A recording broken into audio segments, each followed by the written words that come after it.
Hi friends, ಎಲ್ರಿಗೂ ನಮಸ್ಕಾರ. Welcome to Appu star kitchen. ಮಕ್ಕಳು ಬರ್ಗರ್ ಬೇಕು ಅಂತ ಕೇಳ್ತಾ ಇದ್ರು, ಹಾಗಾಗಿ ಮನೆಯಲ್ಲೇ ಮಾಡೋಣ ಅಂತ ಮಾಡಿದ್ದೀನಿ. ತುಂಬಾ ಸುಲಭವಾಗಿ ಹೇಗೆ ಮಾಡೋದು ಅಂತ ಈ ರೆಸಿಪಿನ ನಿಮ್ಮ ಜೊತೆ ಶೇರ್ ಮಾಡೋಣ ಅಂತ ಅಂದ್ಕೊಂಡಿದ್ದೀನಿ. ನೋಡೋಣ ಬನ್ನಿ, ಈ ರೆಸಿಪಿನ ಹೇಗೆ ಮಾಡೋದು ಅಂತ ತಿಳಿಸ್ಕೊಡ್ತೀನಿ. ನೋಡಿ ಎಷ್ಟು ಚೆನ್ನಾಗಿ ಬಂದಿದೆ ಅಲ್ವಾ. ನೋಡಿ, ನಿಮಗೂ ಕೂಡ ನೋಡಿದರೆ ಗೊತ್ತಾಗ್ತಾ ಇದೆ ಅಂತ ಅನಿಸುತ್ತೆ ಅಲ್ವಾ. ಹಾಗಾದರೆ ಈ ರೆಸಿಪಿನ ಹೇಗೆ ಮಾಡೋದು ಅಂತ ತುಂಬಾ ಸುಲಭವಾದ ವಿಧಾನದಲ್ಲಿ ಹೇಳ್ಕೊಡ್ತೀನಿ. ನೋಡೋಣ ಬನ್ನಿ. ನೋಡಿ, ಸಾಮಾನ್ಯವಾಗಿ ನಾವು ಇದೇ ಬರ್ಗರ್ನ ಹೊರಗಡೆ ತಿಂತೀವಿ ಅಂದರೆ ಏನಿಲ್ಲ ಅಂದರೆ 1 ಪೀಸ್ ಬರ್ಗರ್ಗೆ 200 ರುಪೀಸ್ ಹೇಳ್ತಾರೆ. ಅದೇ 200 ರುಪೀಸಲ್ಲಿ ನಾವೇ ಮನೆಯಲ್ಲಿ ಸ್ವತಃ ಮಾಡಿದರೆ ಮನೆಯವ್ರಿಗೆ ಎಲ್ರಿಗೂ ಆಗುವಷ್ಟು ಬರ್ಗರ್ನ ಮತ್ತು ಹೆಲ್ತಿಯಾಗಿ ತುಂಬಾ ಸುಲಭವಾಗಿ ಮನೆಯಲ್ಲೇ ಮಾಡ್ಕೊಳ್ಬೋದಲ್ವ. ಹೊರಗಡೆ ಚಿಕನ್ ಅದು ಎಷ್ಟು ದಿನ ಇಟ್ಟಿರ್ತಾರೋ ಖಂಡಿತವಾಗ್ಲೂ ಗೊತ್ತಿರಲ್ಲ. ಬಟ್ ಫ್ರೆಶ್ ಆಗಿ ನಾವೇ ತಂದುಬಿಟ್ಟು ನಮ್ಮ ಕೈಯಲ್ಲೇ ಕ್ಲೀನಾಗಿ ವಾಶ್ ಮಾಡಿಬಿಟ್ಟು ಮಾಡಿದರೆ ನಮ್ಗೆ ತಿನ್ನೋದಕ್ಕೂ ನಮಗೂ ಆರೋಗ್ಯಕ್ಕೂ ಒಳ್ಳೇದಲ್ವ. ಹೊರಗಡೆ ತಿನ್ನೋದಕ್ಕಿಂತಲೂ ಇದು ಆ್ಯಕ್ಚುಲಿ ಡೈಲಿ ತಿನ್ನೋದು ಒಳ್ಳೇದಲ್ಲ. ಅಪರೂಪಕ್ಕೇನೋ ಒಂದ್ಸರಿ ಮಾಡ್ಕೊಂಡು ತಿನ್ಬೋದು. ಮಕ್ಕಳು ಕೇಳ್ತಾರಲ್ವ, ಇನ್ನೇನು ಮಾಡೋಕ್ಕಾಗಲ್ಲ.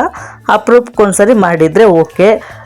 ಹಾಗಿದ್ರೆ ಈ ರೆಸಿಪಿ ಮಾಡೋಕ್ಕೂ ಮುಂಚೆ ನೀವೇನಾದರೂ ನನ್ನ ಚಾನಲನ್ನು ಹೊಸದಾಗಿ ನೋಡ್ತಾ ಇದ್ದರೆ ದಯವಿಟ್ಟು ಸಬ್ಸ್ಕ್ರೈಬ್ ಮಾಡ್ಕೊಳ್ಳಿ.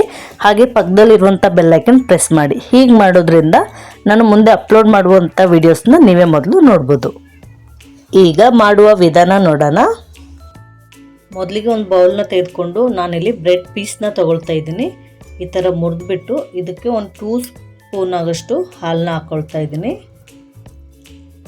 ಇದನ್ನು ಒಂದು 5 ನಿಮಿಷದವರೆಗೂ ಹಾಗೆ ಬಿಟ್ಬಿಡಿ. ಇದು ಕಂಪ್ಲೀಟಾಗಿ ಎಲ್ಲನೂ ನೀಟಾಗಿ ನೆಂದಿರುತ್ತೆ. ಈಗ ಒಂದು ಮಿಕ್ಸಿ ಜಾರ್ನ ತೊಗೊಂಡು ನಾನಿಲ್ಲಿ ಒಂದು 1/4 kg ಆಗೋಷ್ಟು ಬೋನ್ಲೆಸ್ ಚಿಕನ್ನ ತೊಗೊಂಡಿದ್ದೀನಿ. ನೋಡಿ, ಇದನ್ನು ಚಿಕ್ಕದಾಗಿ ನೀಟಾಗಿ ಕಟ್ ಮಾಡಿಸ್ಕೊಂಡು ಬಂದಿದ್ದೀನಿ ಶಾಪ್ ಹತ್ರನೇ. ಈ ಥರ ಇದ್ದರೆ ಈಸಿ ಆಗುತ್ತೆ ಅಂತೇಳಿ ಇದನ್ನು ನೀಟಾಗಿ ವಾಶ್ ಮಾಡಿಕೊಂಡು ತೊಗೊಂಡಿದ್ದೀನಿ. ಇದನ್ನು ಮಿಕ್ಸಿ ಜಾರ್ಗೆ ಹಾಕ್ಕೊಂಬಿಡೋಣ.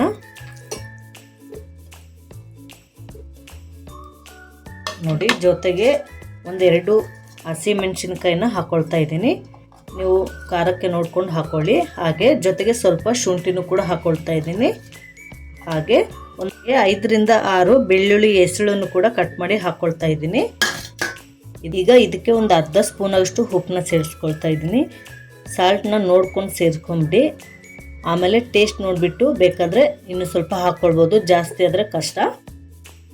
ಜೊತೆಗೆ ಒಂದು ಅರ್ಧ ಸ್ಪೂನ್ ಆಗೋಷ್ಟು ಚಿಲ್ಲಿ ಪೌಡರ್ನ ಹಾಕ್ಕೊಳ್ತಾ ಇದ್ದೀನಿ. ನೀವು ಜಾಸ್ತಿ ಖಾರ ಬೇಕು ಅನ್ನೋದಾಗಿದ್ದರೆ ಇನ್ನು ಸ್ವಲ್ಪ ಜಾಸ್ತಿ ಹಾಕ್ಕೊಳ್ಬೋದು.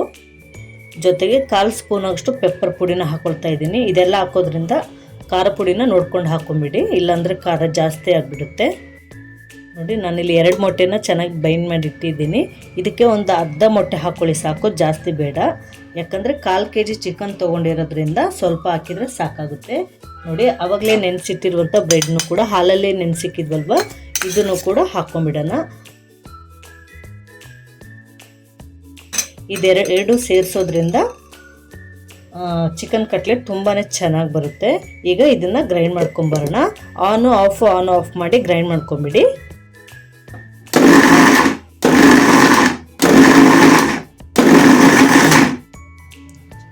ನೋಡಿ, ಈಗ ಆಗಿದೆ. ನಾವು ಕೈಮಾ ಉಂಡೆ ಸಾರಿಗೆ ಯಾವ ರೀತಿ ಇದು ಮಾಡ್ತೀವಲ್ವ, ನೋಡಿ ಸೇಮ್ ಅದೇ ಥರ ಆಗಿದೆ. ಗೊತ್ತಾಗ್ತಾ ಇದಲ್ವ, ಇಷ್ಟಾದರೆ ಸಾಕು. ಈಗ ಇದನ್ನು ಒಂದು ಪ್ಲೇಟಲ್ಲಿ ಎತ್ತಿಟ್ಕೊಂಡ್ಬಿಡೋಣ. ಈಗ ಇದನ್ನು ಒಂದು ಪ್ಲೇಟಲ್ಲಿ ಎತ್ತಿಟ್ಕೊಂಡಿದ್ದೀನಿ. ಇದಕ್ಕೆ 1 ಸ್ಪೂನ್ ಆಗೋಷ್ಟು ಚಿಲ್ಲಿ ಫ್ಲೇಕ್ಸ್ನ ಹಾಕ್ಕೊಳ್ತಾ ಇದ್ದೀನಿ. ಜೊತೆಗೆ ಸ್ವಲ್ಪ ಕೊತ್ತಂಬರಿ ಸೊಪ್ಪನ್ನ ಕೂಡ ಹಾಕ್ಕೊಳ್ತಾ ಇದ್ದೀನಿ. ನಿಮ್ಗೆ ಬೇಕಂದರೆ ಮಿಕ್ಸಿ ಜಾರಲ್ಲಿ ಹಾಕ್ಕೊಂಡು ರುಬ್ಕೊಳ್ಬೋದು. ನಾನಿಲ್ಲಿ ಸಪ್ರೇಟಾಗಿ ಹಾಕ್ಕೊಳ್ತಾ ಇದ್ದೀನಿ. ಇದನ್ನು ಒಂದ್ಸರಿ ನೀಟಾಗಿ ಮಿಕ್ಸ್ ಮಾಡ್ಕೊಂಬಿಡಿ. ಎಲ್ಲನೂ ಚೆನ್ನಾಗಿ ಮಿಕ್ಸ್ ಆಗಲಿ. ಇದರಲ್ಲಿ ಬೇಕಾದ್ರೆ ಸ್ವಲ್ಪ ಉಪ್ಪು ಖಾರ ಚೆಕ್ ಮಾಡ್ಕೊಳ್ಳಿ, ಆಗಿದೆಯಾ ಇಲ್ವಂತ. ನಿಮಗೆ ಸಾಲ್ಟ್ ಏನಾದರೂ ಬೇಕು ಅಂತ ಅನಿಸಿದರೆ ಇನ್ನೂ ಸ್ವಲ್ಪ ಹಾಕ್ಕೊಳ್ಬೋದು. ನೋಡಿ, ಈಗ ಕಟ್ಲೆಟ್ ಮಾಡೋದಕ್ಕೆ ರೆಡಿ ಆಗಿದೆ. ಈಗ ಇದನ್ನು ಸೈಡಲ್ಲಿ ಎತ್ತಿಟ್ಕೊಂಡ್ಬಿಡೋಣ. ನೋಡಿ, ಈಗ ಬರ್ಗರ್ಗೆ ಅಪ್ಲೈ ಮಾಡೋದಕ್ಕೆ ಒಂದು ಸಾಸ್ನ ರೆಡಿ ಮಾಡ್ಕೊಳ್ಳೋಣ. ನಾನಿಲ್ಲಿ 2 ಸ್ಪೂನ್ ಆಗೋಷ್ಟು ಮಯೋನೈಸ್ನ ತೊಗೊಂಡಿದ್ದೀನಿ. ಇದಕ್ಕೆ ಒಂದು 2 ಸ್ಪೂನ್ ಆಗೋಷ್ಟು ಟೊಮೆಟೊ ಕೆಚಪ್ನ ಕೂಡ ಹಾಕ್ಕೊಳ್ತಾ ಇದ್ದೀನಿ.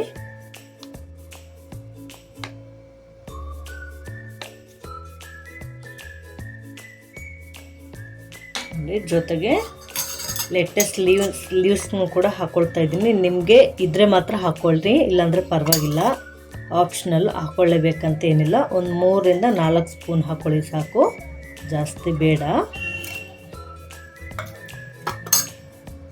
ಇದಕ್ಕೆ ಒಂದು ಅರ್ಧ ಹೋಳಾಗಷ್ಟು ನಿಂಬೆಹಣ್ಣು ಸಹ ಸೇರಿಸ್ಕೊಂಬಿಡಿ, ನಿಂಬೆಹಣ್ಣು ಜ್ಯೂಸ್ನ. ಜೊತೆಗೆ 1 ಸ್ಪೂನ್ ಆಗಷ್ಟು ಚಿಲ್ಲಿ ಫ್ಲೇಕ್ಸ್ನ ಕೂಡ ಹಾಕೊಳ್ತಾ ಇದ್ದೀನಿ. ನೋಡಿ, ಇದನ್ನು ಚೆನ್ನಾಗಿ ಮಿಕ್ಸ್ ಮಾಡ್ಕೊಂಬಿಡೋಣ. ಉಪ್ಪು ಹಾಕೊಳಕ್ಕೆ ಹೋಗಬೇಡಿ, ಯಾಕಂದರೆ ಇದರ ಎಲ್ಲದರಲ್ಲೂ ಉಪ್ಪಿರೋದ್ರಿಂದ, ಇಲ್ಲಾಂದರೆ ಉಪ್ಪು ಜಾಸ್ತಿ ಆಗಿಬಿಡುತ್ತೆ. ಹಾಗಾಗಿ ಉಪ್ಪನ್ನ ಹಾಕೊಳಕ್ಕೆ ಹೋಗಬೇಡಿ. ನೋಡಿ, ಈ ಸಾಸ್ ಅಪ್ಲೈ ಮಾಡೋದ್ರಿಂದ ತುಂಬಾ ಚೆನ್ನಾಗಿರುತ್ತೆ. ನೋಡಿ, ರೆಡಿ ಆಯ್ತಲ್ವಾ? ಚೆನ್ನಾಗಿ ಮಿಕ್ಸ್ ಮಾಡ್ಕೊಂಬಿಟ್ಟು ಇದನ್ನು ಒಂದು ಸೈಡಲ್ಲಿ ಎತ್ತಿಟ್ಕೊಂಬಿಡಿ. ಈಗ ಒಂದು ಪ್ಯಾನ್ನ ಬಿಸಿಗೆ ಇಟ್ಕೊಂಡು 1 ಸ್ಪೂನ್ ಆಗಷ್ಟು ಬಟರ್ನ ಹಾಕೊಳ್ತಾ ಇದ್ದೀನಿ. ಬೆಣ್ಣೆ ತರಿಸ್ತಿದ್ದ ಹಾಗೆ ನೋಡಿ, ನಾನಿಲ್ಲಿ ಮಾರ್ಕೆಟಿಂದ ತಂದಿರೋದು ಬರ್ಗರ್ ಬನ್ಸು. ನೋಡಿ, ಹೊರಗಡೆ ಸಿಗುತ್ತೆ. ಇದನ್ನು ಈಗ ರೋಸ್ಟ್ ಮಾಡ್ಕೊಳ್ಳೋಣ. ಬ್ರೌನಾಗಿ ರೋಸ್ಟ್ ಮಾಡ್ಕೊಂಬಿಡಿ, ಆಗ ಟೇಸ್ಟ್ ತುಂಬಾ ಚೆನ್ನಾಗಿರುತ್ತೆ.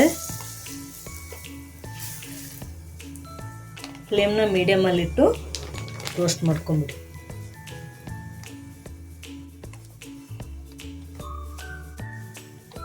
ಒಂದು ಸೈಡ್ ಮಾತ್ರ ಮಾಡ್ಕೊಂಬಿಡಿ, ಮೇಲ್ಗಡೆ ಎಲ್ಲ ಮಾಡೋಕ್ಕೆ ಹೋಗ್ಬೇಡಿ.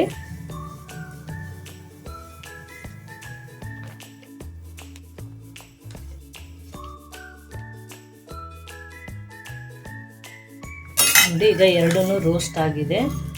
ಕಾಣಿಸ್ತಾ ಇದೆಯಲ್ವಾ ಎಷ್ಟು ಚೆನ್ನಾಗಿ ರೋಸ್ಟ್ ಆಗಿದೆ ಅಂತೇಳಿ. ಇಷ್ಟಾದರೆ ಸಾಕು. ಇದನ್ನು ಒಂದು ಪ್ಲೇಟಲ್ಲಿ ತೆಗೆದಿಟ್ಕೊಂಡ್ಬಿಡೋಣ. ನಾನು ಇನ್ನು ಬೇರೆ ಬೇರೆದನ್ನು ಕೂಡ ಈ ಥರ ರೋಸ್ಟ್ ಮಾಡ್ಕೊಳ್ತಾ ಇದ್ದೀನಿ.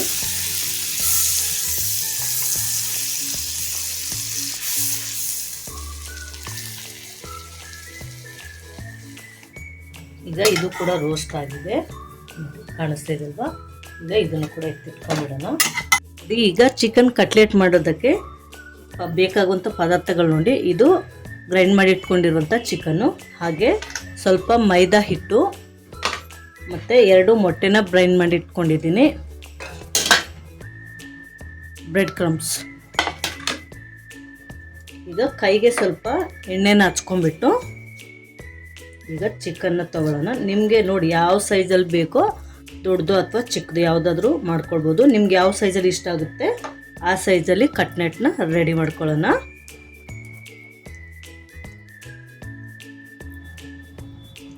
ನೋಡಿ, ನನಗೆ ಈ ಸೈಜ್ ಬೇಕು, ನಾನು ಈ ಸೈಜಲ್ಲಿ ರೆಡಿ ಮಾಡ್ಕೊಂಡಿದ್ದೀನಿ. ನೋಡಿ, ದಪ್ಪ ಕೂಡ ಇಷ್ಟು ಮಾಡ್ಕೊಂಡಿದ್ದೀನಿ. ನಿಮ್ಗೆ ಯಾವ ಸೈಜಲ್ಲಿ ಇಷ್ಟ ಆಗುತ್ತೆ ಆ ಸೈಜಲ್ಲಿ ಮಾಡ್ಕೊಳ್ಬೋದು. ಇದನ್ನು ಸ್ವಲ್ಪ ಮೈದಾ ಹಿಟ್ಟಲ್ಲಿ ಈ ಥರ ಡಿಪ್ ಮಾಡೋಣ. 2 ಸೈಡಲ್ಲೂ ನೀಟಾಗಿ ಮೈದಾ ಹಿಟ್ಟಿಂದ ಡಿಪ್ ಮಾಡಿಬಿಡಿ.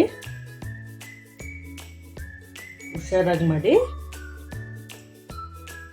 ನೋಡಿ, ಇವಾಗ ಇದನ್ನು ಮೊಟ್ಟೆಯಲ್ಲಿ ಈ ಥರ ಡಿಪ್ ಮಾಡಬೇಕು. ನೋಡಿ, ಮೊಟ್ಟೆಲಿ ಕೂಡ ಮಾಡಿ ಆಗಿದೆ. ಇವಾಗ ಇದನ್ನು ಬ್ರೆಡ್ ಕ್ರಮ್ಸ್ ಮೇಲೆ ಹಾಕಿಬಿಟ್ಟು ನೀಟಾಗಿ ಇದರಿಂದ ಕೋಟ್ ಮಾಡಬೇಕು. ಈ ಥರ ಮಾಡೋದ್ರಿಂದ ಕಟ್ಲೆಟ್ ತುಂಬಾ ಕ್ರಿಸ್ಪಿಯಾಗಿ ಬರುತ್ತೆ. ಒಳಗಡೆ ಸಾಫ್ಟಾಗಿರುತ್ತೆ, ಮೇಲ್ಗಡೆ ತುಂಬಾ ಕ್ರಿಸ್ಪಿಯಾಗಿರುತ್ತೆ. ನೋಡಿ, ಕಾಣಿಸ್ತಾ ಇದೆಯಲ್ವಾ ಎಷ್ಟು ಚೆನ್ನಾಗಿ ರೆಡಿ ಆಯಿತು ಅಂಥೇಳಿ. ನೋಡಿ, ಈ ಥರ ಮಾಡಿಕೊಂಡ್ರೆ ಆಯಿತು.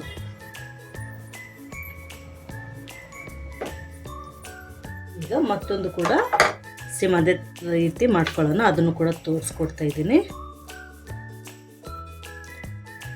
ಇದನ್ನು ಕೂಡ ನಿಮ್ಗೆ ಯಾವ ಸೈಜಲ್ಲಿ ಬೇಕೋ ಅದೇ ಸೈಜಲ್ಲಿ ಮಾಡ್ಕೊಂಡ್ಬಿಟ್ಟು ತುಂಬಾ ಸುಲಭವಾಗಿ ಮನೆಯಲ್ಲೇ ಮಾಡ್ಕೊಳ್ಬೋದು. ಹೊರಗಡೆ ಕೊಟ್ಟು ತಿನ್ನೋದಕ್ಕಿಂತಲೂ ಆರಾಮಾಗಿ ಮನೆಯಲ್ಲೇ ಮಾಡ್ಕೊಂಡು ಖುಷಿಯಾಗಿ ತಿನ್ಬೋದು. ಆರೋಗ್ಯವಾಗಿ ಕ್ಲೀನಾಗಿ ಮಾಡ್ಕೊಂಡು ತಿನ್ಬೋದು. ನೋಡಿ, ಕಾಣಿಸ್ತಾ ಇದೆಯಲ್ವ?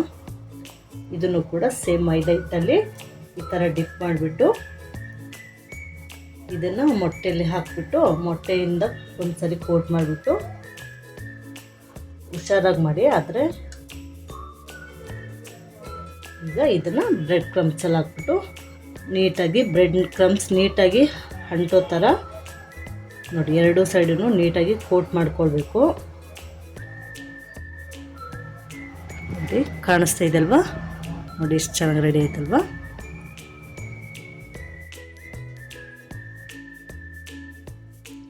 ನೋಡಿ, ಈ ಥರ ಕಟ್ಲೆಟ್ಸ್ನ ರೆಡಿ ಮಾಡಿ ಇಟ್ಕೊಂಡಿದ್ದೀನಿ. ಕಾಣಿಸ್ತಾ ಇದೆ ಅಲ್ವಾ? ಈಗ ಇದನ್ನು ಫ್ರೈ ಮಾಡ್ಕೊಳ್ಳೋಣ. ನೋಡಿ, ಈಗ ಒಂದು ಪ್ಯಾನ್ನ ಬಿಸಿಗೆ ಇಟ್ಕೊಂಡು ಇದಕ್ಕೆ ಜಾಸ್ತಿ ಎಣ್ಣೆ ಬೇಕು ಅಂತಿಲ್ಲ, ಒಂದು 2 ಸ್ಪೂನ್ ಆಗಷ್ಟು ಎಣ್ಣೆನ ಹಾಕಿದರೆ ಸಾಕು. ನೋಡಿ ಈಗ ಇದಕ್ಕೆ ಕಟ್ಲೆಟ್ನ ಇಟ್ಕೊಂಡ್ಬಿಡೋಣ.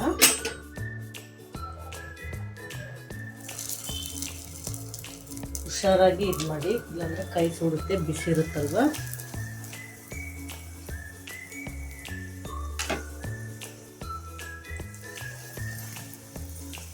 ಇದನ್ನು 2 ಸೈಡಲ್ಲೂ ಫ್ಲೇಮ್ನ ಮೀಡಿಯಮಲ್ಲಿಟ್ಟು ಕ್ರಿಸ್ಪಿ ಆಗೋವರೆಗೂ ಫ್ರೈ ಮಾಡ್ಕೊಳ್ಬೇಕಾಗುತ್ತೆ. ಗೋಲ್ಡನ್ ಕಲರ್ ಬರೋವರೆಗೂ ನೀಟಾಗಿ ಫ್ರೈ ಮಾಡ್ಕೊಂಬಿಟ್ಟು, ಇಲ್ಲದೆ ಹೋದರೆ ಒಳಗಡೆ ಹಸಿ ಹಸಿ ಇರುತ್ತೆ. ಹಾಗಾಗಿ ಫ್ಲೇಮ್ನ ಮೀಡಿಯಮಲ್ಲಿಟ್ಟು ಬಿಸಿ ಮಾಡಿಕೊಂಡ್ರೆ ತುಂಬಾ ಚೆನ್ನಾಗಿ ರೆಡಿಯಾಗುತ್ತೆ ಕಟ್ಲೆಟ್ಸು. ನೋಡಿ ಈಗ ಇದನ್ನು ಒಂದು ಸೈಡ್ ಉಲ್ಟಾ ತಿರ್ಸ್ಕೊಂಬಿಡಿ. ಹುಷಾರಾಗಿ ತಿರ್ಸಿ.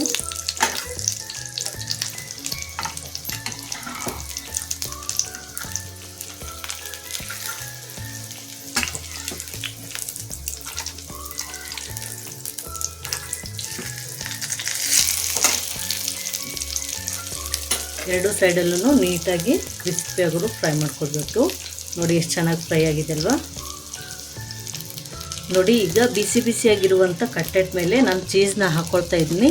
ಚೀಸ್ನ ಇವಾಗಲೇ ಹಾಕೋದ್ರಿಂದ ಅದು ಸ್ವಲ್ಪ ಮೆಲ್ಟ್ ಆಗೋದ್ರಿಂದ ಟೇಸ್ಟ್ ಚೆನ್ನಾಗಿ ಬರುತ್ತೆ. ನೋಡಿ ಎಲ್ಲದ್ರ ಮೇಲೆ ಒಂದೊಂದು ಹಾಕ್ಬಿಟ್ಟು ಲಿಡ್ನ ಕ್ಲೋಸ್ ಮಾಡಿ 1 ನಿಮಿಷದವರೆಗೂ ಹಾಗೆ ಬಿಟ್ಬಿಡಿ. 1 ನಿಮಿಷದವರೆಗೂ ಹಾಗೆ ಬಿಡಿ. ನೋಡಿ 1 ಮಿನಿಟ್ ಆಗಿದೆ. ನೋಡಿ ಚೆನ್ನಾಗಿ ಮೆಲ್ಟ್ ಆಗಿರೋದು. ಈಗ ಇದನ್ನು ಒಂದು ಪ್ಲೇಟಲ್ಲಿ ಎತ್ತಿಟ್ಕೊಂಡಿರೋಣ.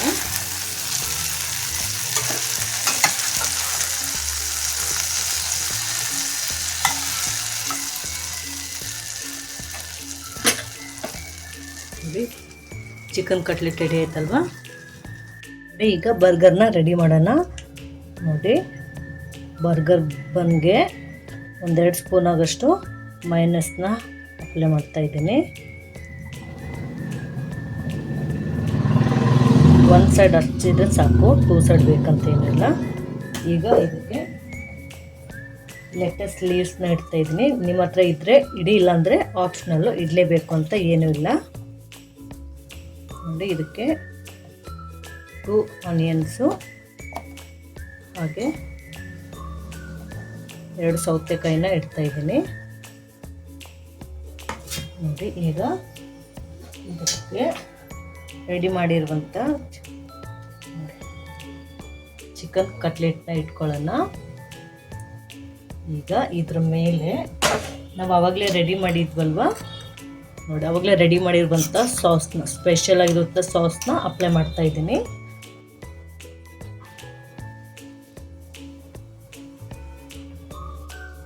ನೋಡಿ ಎಷ್ಟು ಸಖತ್ತಾಗಿ ಬಂದಿರಲ್ವಾ. ಈಗ ಇದ್ರ ಮೇಲೆ 1-2 ಟೊಮೆಟೊ, ಹಾಗೆ 1-2 ಸೌತೆಕಾಯಿನ ಕೂಡ ಇಟ್ಕೊಳ್ತಾ ಇದ್ದೀನಿ. ನೋಡಿ ಈಗ ಬರ್ಗರ್ನ ಕ್ಲೋಸ್ ಮಾಡ್ತಾ ಇದ್ದೀನಿ. ವಾವ್, ನೋಡಿ ಇಷ್ಟು ಸಕ್ಕತ್ತಾಗಿರುವಂಥ ಬರ್ಗರ್ ರೆಡಿ ಆಯ್ತಲ್ವಾ. ತುಂಬಾ ಸುಲಭವಾಗಿ ಆರಾಮಾಗಿ ಮನೆಯಲ್ಲೇ ಮಾಡ್ಬೋದು. ನೋಡಿ ಕಾಣಿಸ್ತಾ ಇದಲ್ವಾ ಎಷ್ಟು ಸಕ್ಕತ್ತಾಗಿ ಬಂದಿದೆ ಅಂತೇಳಿ.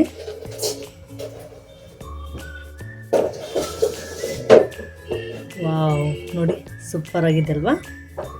ತುಂಬಾ ಸುಲಭವಾಗಿ ಮನೆಯಲ್ಲೇ ರೆಡಿ ಮಾಡ್ಕೊಳ್ಬೋದು. ನೋಡಿ ಕಷ್ಟ ಅಂತ ಏನೂ ಇಲ್ಲ. ಆರಾಮಾಗಿ ಮಕ್ಕಳಿಗೆ ಆಚೆದು ಕೇಳ್ತಾ ಇರ್ತಾರಲ್ವ, ಯಾವಾಗಲೂ ಆಚೆಯಿಂದ ತರೋಕ್ಕಾಗಲ್ಲ. ಹಾಗಾಗಿ ಮನೆಯಲ್ಲೇ ಆರಾಮಾಗಿ ಮಾಡಿ ಕೊಡ್ಬೋದು. ನೋಡಿದ್ರಲ್ವ ಫ್ರೆಂಡ್ಸ್, ತುಂಬಾ ಸುಲಭವಾಗಿ ಹೇಗೆ ಮಾಡೋದು ಅಂತ. ಈಗ ಸರ್ವ್ ಮಾಡ್ಬೋದು.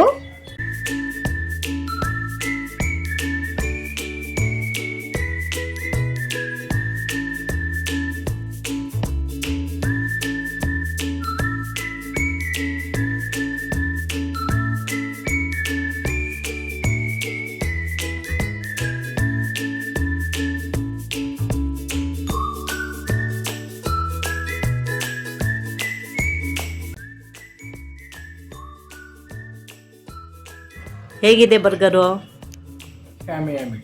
Yami yummy. Okay, thank you.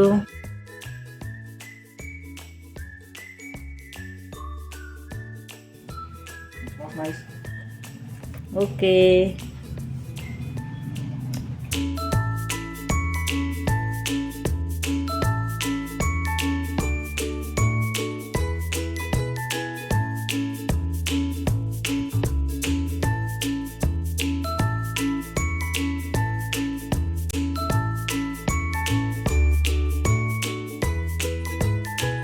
ನೋಡಿದ್ರಲ್ವ friends ಇವತ್ತಿನ ರೆಸಿಪಿ ಹೇಗಿತ್ತು ಅಂತೇಳಿ.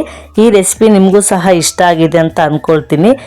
ಇಷ್ಟ ಆಗಿದ್ರೆ ಪ್ಲೀಸ್ ಒಂದು ಲೈಕ್ ಮಾಡಿ, ಹಾಗೆ ಈ ರೆಸಿಪಿನ ನಿಮ್ಮ ಫ್ಯಾಮಿಲಿ ಮತ್ತು ಫ್ರೆಂಡ್ಸ್ಗೆ ಶೇರ್ ಮಾಡಿ. ಈ ರೆಸಿಪಿನ ನೀವು ಕೂಡ ನಿಮ್ಮ ಮನೇಲಿ ಟ್ರೈ ಮಾಡಿ ಹೇಗೆ ಬಂತು ಅಂತೇಳಿ ಕಮೆಂಟಲ್ಲಿ ತಿಳಿಸಿ. ಹಾಗೆ ನೀವೇನಾದರೂ ನನ್ನ ಚಾನಲನ್ನು ಹೊಸದಾಗಿ ನೋಡ್ತಾ ಇದ್ದರೆ ದಯವಿಟ್ಟು ಸಬ್ಸ್ಕ್ರೈಬ್ ಮಾಡ್ಕೊಂಡು ನೋಡಿ ಅಂತ ಹೇಳ್ತೇನೆ. Thank you for watching.